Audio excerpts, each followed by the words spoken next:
আপনি কি জানেন সকালবেলা কিংবা ফজরের সময়টাতে আমরা কেন উঠতে পারি না, কিংবা শয়তান কেন আমাদেরকে উঠতে দেয় না ওই সময়টাতে? কারণ ওই সময়টাতে আল্লাহ তাআলার তরফ থেকে বিশেষ এক ধরনের রহমত নাজিল হয়।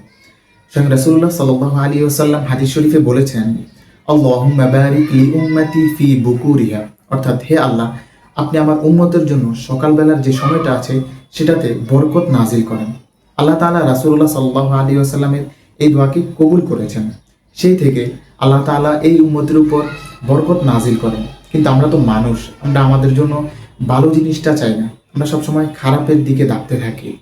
সো এই বরকত যদি আপনি নিতে চান, তাহলে আপনাকে মাস্ট ফজরের সময় উঠতে হবে এবং ফজরের নামাজ আদায় করতে হবে, দোয়া পড়তে হবে, আরও বিভিন্ন আমল করতে হবে।